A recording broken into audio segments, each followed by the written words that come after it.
I never thought a simple visit to help Mom organize her paperwork would turn my world upside down. It was a crisp October afternoon in our quiet suburb of Naperville, Illinois, and the maple trees outside were showing off their brilliant orange and red colors. I had driven over from my apartment in downtown Chicago after Mom called, saying she needed help sorting through some important documents. "Nick, honey, could you grab that box from the top shelf?" Mom asked, pointing to the mahogany bookshelf in Dad's home office.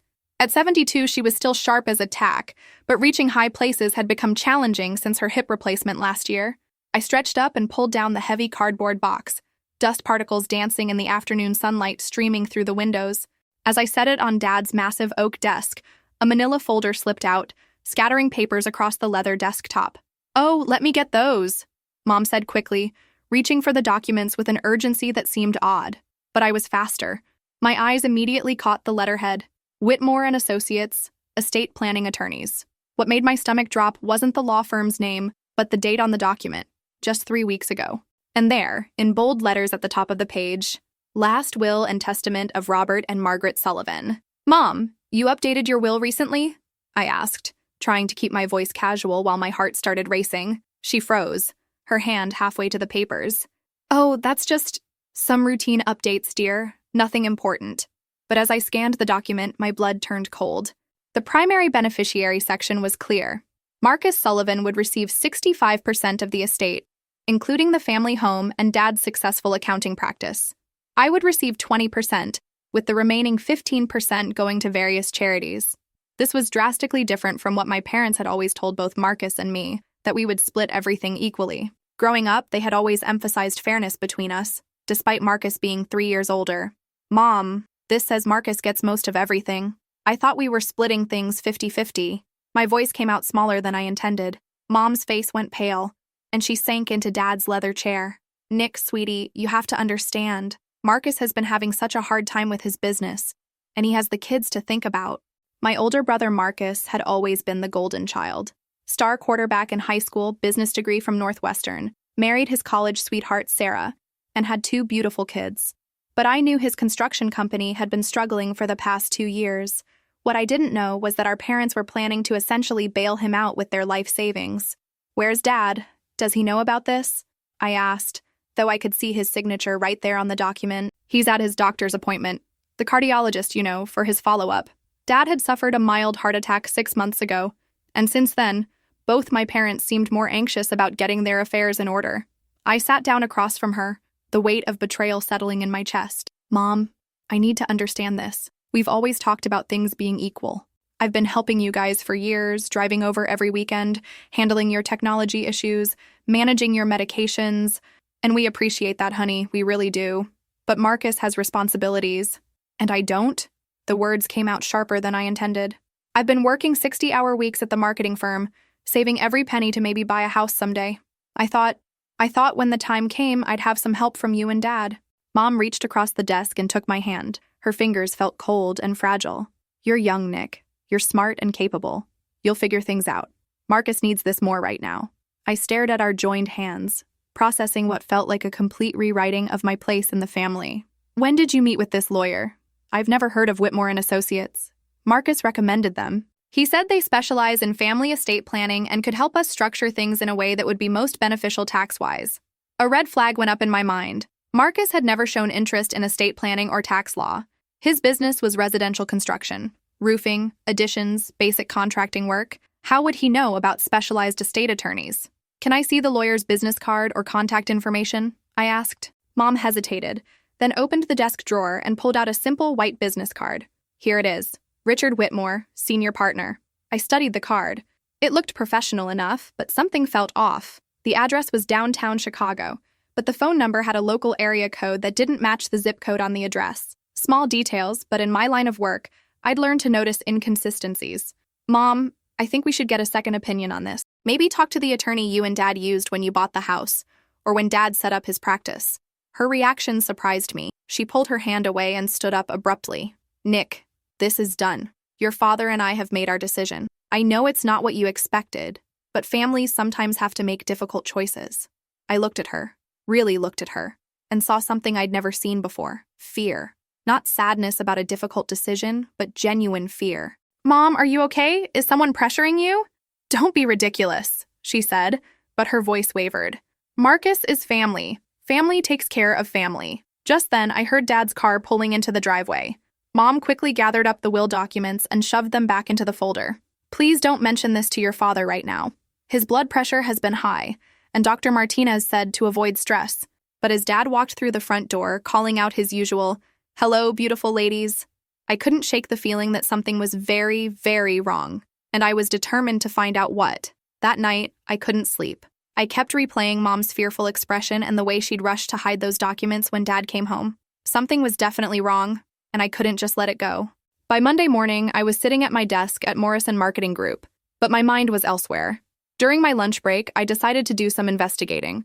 I pulled up the Illinois State Bar Association website and searched for Whitmore and Associates.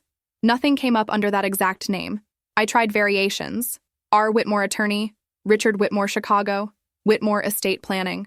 Still nothing. That was strange. Any legitimate law firm should be registered with the state bar. Next, I Googled the address from the business card. It led to a small office building in the Loop. Nothing fancy but respectable. I called the main number for the building's directory. "Hi, I'm trying to reach Whitmore and Associates. They should be in your building," I said to the receptionist. "Hold on, let me check our directory. I'm sorry, I don't show any law firm by that name. Are you sure you have the right address?" My stomach dropped. "Could you double check? Maybe it's under just Whitmore or Richard Whitmore? I've been here for 3 years and I don't recognize that name. We have Peterson and Clark on the 15th floor. They do estate planning. Maybe that's who you're looking for?" I thanked her and hung up, my hands shaking slightly. Either this Whitmore guy was running a very small, very new practice that somehow wasn't properly registered, or something much worse was happening.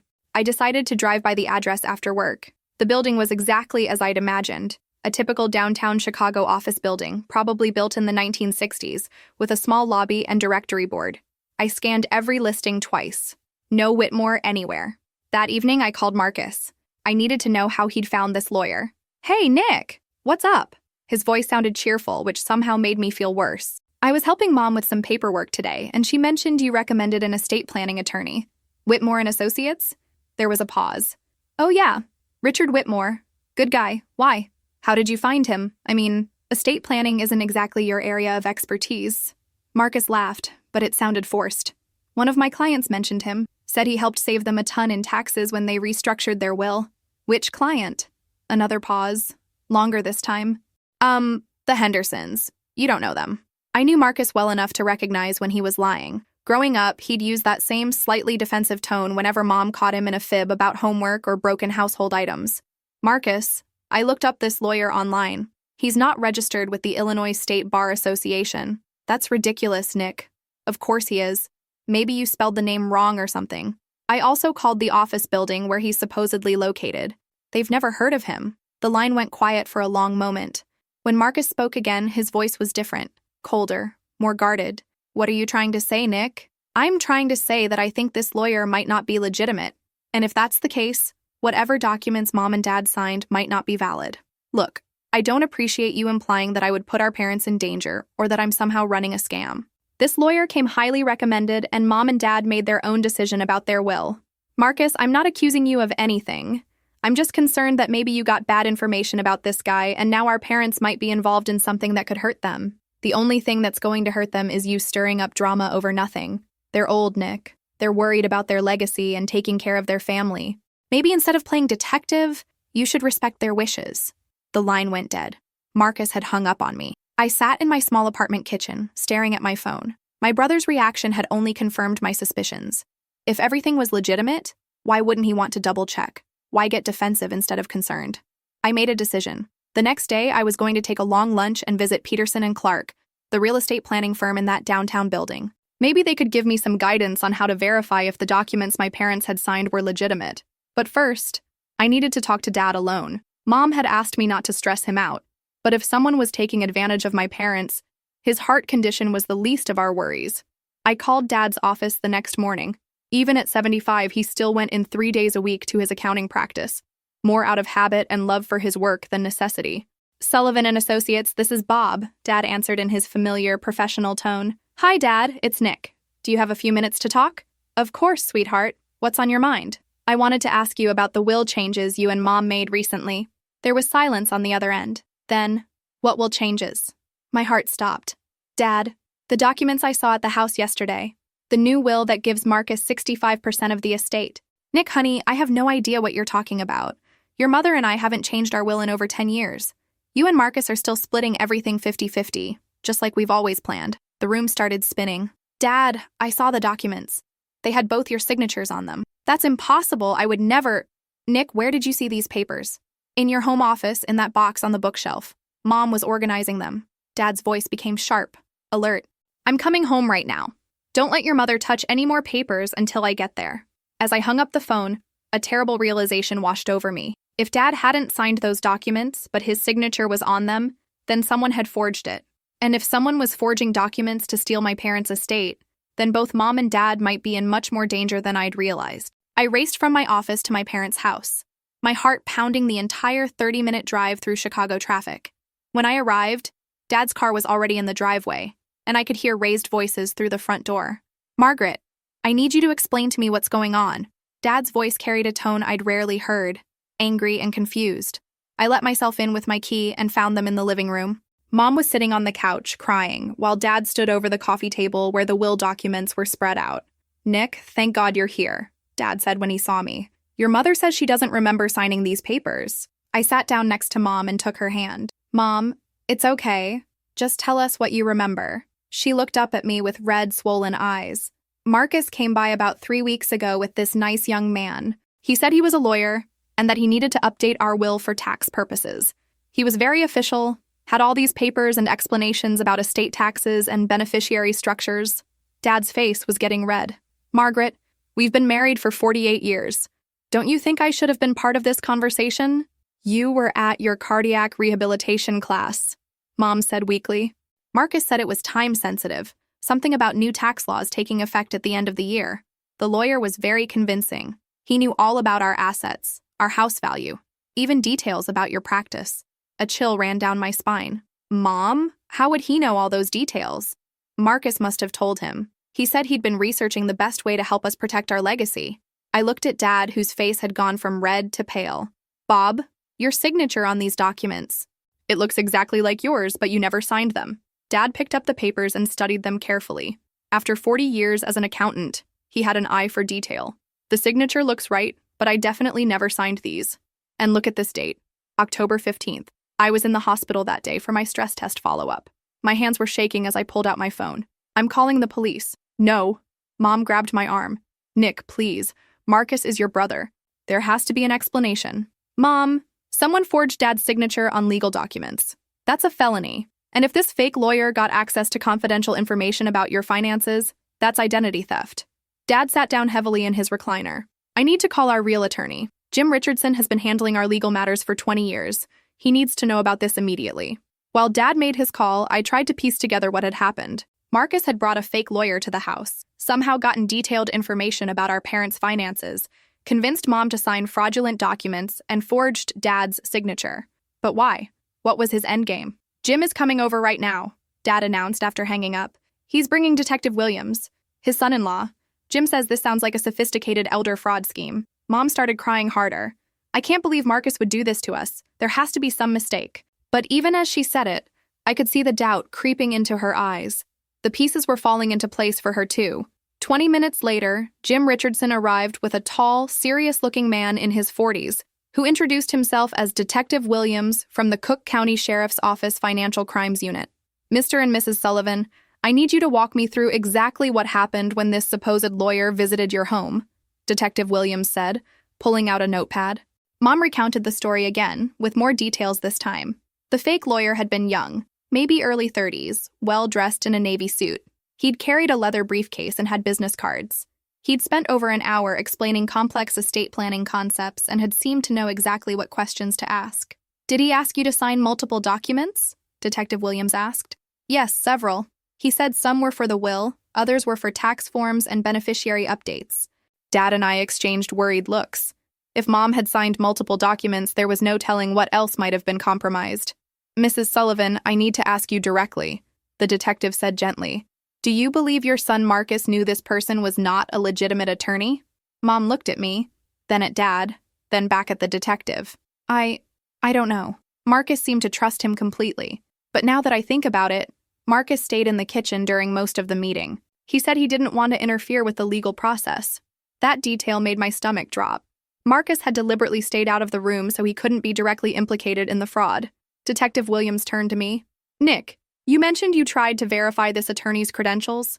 I told him about my research, the non-existent law firm, and the office building with no record of Whitmore and Associates. That's consistent with what we see in these cases, he said. Professional-looking fake business cards, non-existent addresses, and detailed knowledge of the victim's finances. Usually there's someone on the inside providing information. The room fell silent.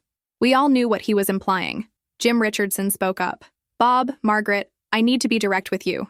These documents are completely fraudulent. They have no legal standing whatsoever. But more importantly, if someone has detailed information about your finances, you need to secure all your accounts immediately. Dad nodded grimly. What do we do next? First, we file a police report, Detective Williams said. Then we contact all your financial institutions and put fraud alerts on your accounts. We'll also need to interview Marcus. I'll call him, I said, reaching for my phone. No, the detective said firmly. We'll handle that. In cases like this, it's important not to give the suspect any warning that might allow them to destroy evidence or flee. The word suspect hung in the air like a physical weight. My brother, the person who had taught me to ride a bike, who had walked me to school when I was scared of the older kids, who had been my protector and hero for most of my life, was now officially a suspect in a crime against our own parents. As Detective Williams filled out his report and Jim Richardson started making calls to secure my parents' accounts, I sat with Mom on the couch. She leaned against my shoulder and I could feel her whole body shaking. How did we get here, Nick? She whispered. I didn't have an answer. But I knew that tomorrow would bring more revelations, and I wasn't sure our family would survive what we were about to discover. The next morning, I woke up to my phone buzzing incessantly. 7 missed calls from Marcus, and a string of increasingly frantic text messages. Nick, what the hell did you do? The police want to interview me about some supposed fraud? You're destroying our family over nothing. Call me back now! I screenshot the messages and forwarded them to Detective Williams, then got dressed and headed to my parents' house. We had agreed to meet there at 9 a.m. to go through all their financial documents and see what else might have been compromised. When I arrived, I found Dad in the kitchen making coffee with shaking hands. He looked like he'd aged 10 years overnight. How's Mom? I asked. She didn't sleep at all. She's been going through old photos of Marcus, crying. She keeps saying she failed as a mother. Dad's voice was rough with exhaustion and grief. Detective Williams arrived shortly after, followed by Jim Richardson and a woman introduced as Sarah Chen from the Illinois Attorney General's Office Elder Fraud Division. We've made some discoveries overnight, Detective Williams said as we gathered around the dining room table. The fingerprints on the business card you gave us match prints we have on file from a previous arrest. My heart sank. Previous arrest? The man who posed as Richard Whitmore is actually David Kowalski, age 34. He's been arrested twice for identity theft and once for insurance fraud. He was released on parole 8 months ago. Sarah Chen opened her laptop. We've also been investigating similar cases in the Chicago area. In the past year, there have been 6 reported incidents of fake lawyers targeting elderly homeowners with valuable estates. The pattern is always the same. Someone close to the family provides detailed financial information. The fake lawyer makes a house call with official-looking documents, and attempts are made to transfer assets or change estate planning. Someone close to the family, Dad repeated quietly. Mr. Sullivan, we need to ask some difficult questions about your son Marcus, Detective Williams said. We understand this is painful, but we need to understand his financial situation and his relationship with David Kowalski. Just then, Mom appeared in the doorway, still in her bathrobe. Her eyes were swollen from crying, but there was a new determination in her voice. I've been thinking all night, she said, and I remembered something important. She sat down at the table and looked directly at Detective Williams. About 2 months ago, Marcus asked me a lot of questions about Bob's business valuation and our investment accounts. He said Sarah was applying for a mortgage and they needed to document family assets as potential collateral. Dad frowned. But they bought their house 5 years ago. That's what I thought was strange, Mom continued. But Marcus said they were refinancing to get a better rate. He was very specific about wanting to know the exact value of Bob's client list and our retirement accounts. Sarah Chen was taking notes rapidly. Mrs. Sullivan, did Marcus ever bring anyone else to the house? Maybe someone he introduced as a business associate or friend? Mom thought for a moment. Actually, yes. About 6 weeks ago, he brought a young man named Dave. Said he was helping with some construction project. Dave was very charming, asked lots of questions about our neighborhood, how long we'd lived here, whether we were planning to downsize. Did this Dave ever have access to your home office or personal documents? Detective Williams asked. Dad and I looked at each other. Our office door is never locked, Dad said. If someone was here while we were distracted, they could have easily gone through our files. The scope of the betrayal was becoming clearer and more devastating. Marcus hadn't just stumbled into this fraud. He had planned it, recruited a criminal partner, and systematically gathered the information needed to steal from our parents. My phone rang. Marcus again. This time, Detective Williams nodded for me to answer, but gestured for me to put it on speaker. Marcus? I said, trying to keep my voice steady. Nick, thank God. You have to help me. The police think I'm involved in some kind of fraud scheme. This is insane! Marcus, just tell me the truth. Did you know that Richard Whitmore wasn't a real lawyer? There was a long pause. Of course he's a real lawyer. This is all some misunderstanding. Detective Williams held up a photo, a mugshot of David Kowalski. He pointed to it and mouthed, "Show him." Marcus, I'm going to text you a photo. I need you to tell me if you recognize this person. I sent the mugshot to Marcus and waited. The silence stretched on for nearly a minute. Marcus, are you there? His voice, when it came back, was completely different. Defeated. Nick, I'm so sorry. I never meant for it to go this far. The admission hit the room like a physical blow. Mom gasped and covered her mouth. Dad put his head in his hands. How far, Marcus? What exactly did you do? I was going to lose everything, he said, and I could hear him crying. The business is failing. I owe money to suppliers, contractors, the IRS. Sarah doesn't even know how bad it is. I thought if I could just get access to some of Mom and Dad's money temporarily, I could save the company and pay it back before anyone got hurt. So you decided to steal from them? It wasn't stealing. It was family helping family. I was going to pay it back, I swear. Detective Williams gestured for me to keep him talking. Marcus, who is David Kowalski? Another long pause. I met him at a bar a few months ago. He was talking about how easy it was to manipulate old people's finances. I was drunk and upset about the business, and I mentioned Mom and Dad's situation. He said he could help me access their money legally through estate planning changes. You knew he was a criminal. I knew he wasn't exactly legitimate, but I thought it would just look like normal estate planning. I didn't know he was going to forge Dad's signature or create fake documents. When I realized what he was actually doing, I tried to back out. But he said if I didn't go through with it, he'd tell Mom and Dad that it was all my idea. Sarah Chen was writing furiously. This confession was more than they could have hoped for. Marcus, where is David Kowalski now? Detective Williams asked, leaning toward the phone. I don't know. After you called yesterday, I tried to reach him, but his phone is disconnected. I think he took off. Detective Williams made a gesture to end the call. Marcus, you need to come in and make a formal statement. We can arrange for you to surrender yourself this afternoon. Am I going to jail? The question hung in the air. Dad looked up, tears streaming down his face. Mom was sobbing quietly. That depends on a lot of factors, Detective Williams said. But Marcus, the charges you're facing are serious. Conspiracy to commit fraud, elder abuse, potentially racketeering if this is part of a larger operation. After we hung up, the room was silent, except for Mom's quiet crying. The brother I had grown up with, the person I had trusted and looked up to, had been willing to destroy our family for money, and he had almost succeeded. But as I looked around the table at the police officers, the attorney, and my devastated parents, I realized that the worst was still to come. We still had to figure out what other damage had been done and whether our family could ever recover from this betrayal. 3 days later, we were all gathered in my parents' living room for what would be the most difficult family meeting of our lives. Marcus had surrendered to police and been released on bail, but the weight of his actions hung over everyone like a dark cloud. Sarah had brought their 2 kids, my 8-year-old nephew Tyler and 6-year-old niece Emma, not knowing what else to do with them while the adults dealt with the legal mess. Jim Richardson had called that morning with news. I've been in contact with the FBI, he'd said. David Kowalski was caught trying to cross into Canada with forged identity documents.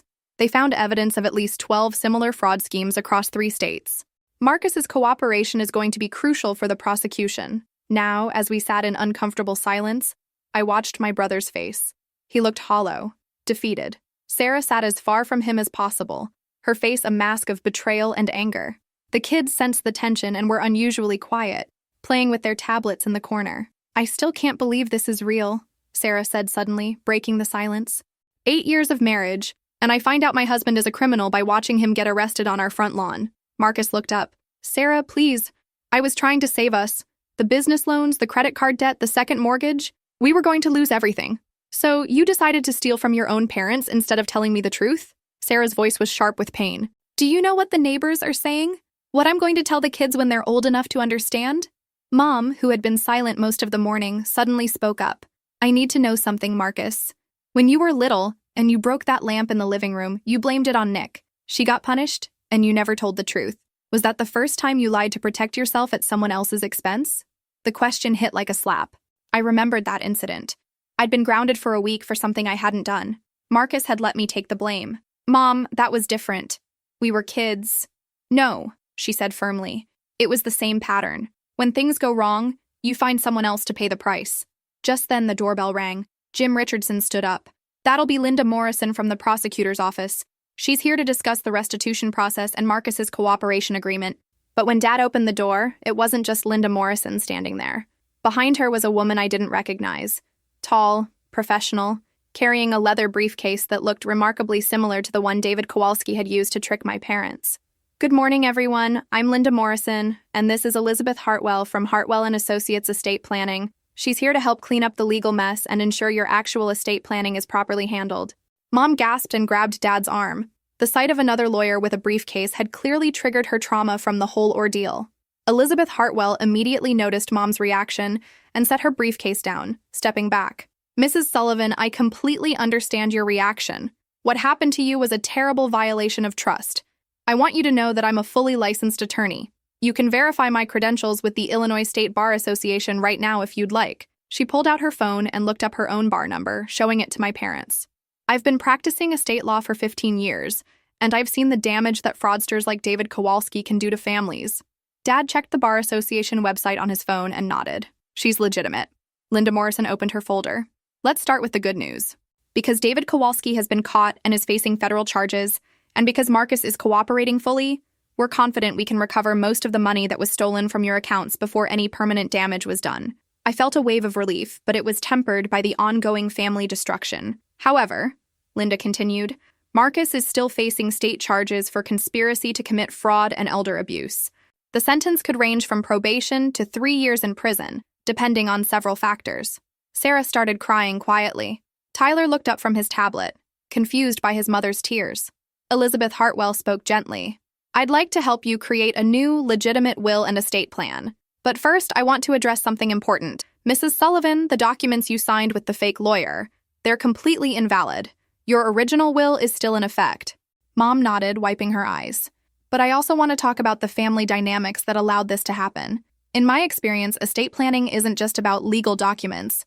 It's about family communication, expectations, and dealing with financial pressures, honestly. She looked around the room, her gaze settling on Marcus. Marcus, your parents' estate planning should never have been seen as a solution to your business problems. There are legal ways to ask for family financial help, and there are bankruptcy protections if a business fails. What you chose to do instead was devastating and illegal. Marcus hung his head. I know. I was desperate and stupid, and I ruined everything.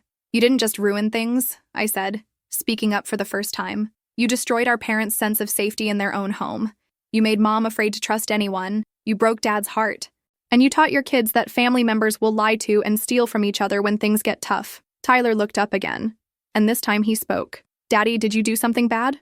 The question hung in the air like a physical weight. Marcus looked at his son, then at all of us. And for the first time since this whole nightmare began, I saw genuine remorse instead of self-pity. Yes, buddy. Daddy made some very bad choices that hurt Grandma and Grandpa and Aunt Nick. I'm going to have to face the consequences for what I did. Elizabeth Hartwell watched this exchange carefully. This is why I always recommend family meetings as part of the estate planning process. Money and inheritance can bring out the worst in people, but honest communication can prevent disasters like this. Over the next hour, she helped my parents draft a new will, one that was fair, legal, and reflected their actual wishes. They decided to stick with the 50-50 split between Marcus and me, despite everything that had happened. He's still our son, Mom explained. What he did was wrong, but cutting him out completely would hurt the grandchildren more than anyone else. As the meeting wrapped up, Linda Morrison handed Marcus a document to sign. This is your formal cooperation agreement. By signing this, you're agreeing to testify against David Kowalski and provide information about any other potential victims you may have heard him mention. Marcus signed without hesitation. As everyone began to leave, Sarah approached me. Nick, I'm filing for divorce. I can't trust him anymore, and I won't expose my children to this kind of behavior. But I want you to know that I don't blame you for any of this. You saved your parents from something much worse. I hugged her, feeling the weight of how many relationships had been destroyed by Marcus's choices. Later that evening, as I helped my parents clean up the living room, Dad put his arm around me. You know, in all of this mess, I learned something important about you, Nick. What's that? When your family was in danger, you didn't hesitate to do the right thing, even when it meant going against your brother. That takes courage and integrity. I looked at my parents, still recovering from the trauma, still processing the betrayal, but somehow stronger for having survived it. The fake lawyer had tried to destroy our family, but in the end, the real lawyers had helped us see what actually mattered: honesty, protection of the vulnerable, and the courage to do what's right even when it's painful. Marcus would face the consequences of his choices. Our family would heal, though it would never be the same. And I had learned that sometimes protecting the people you love means being willing to lose the people you thought you could trust. The real lawyer had arrived, but more importantly, the truth had finally come to light.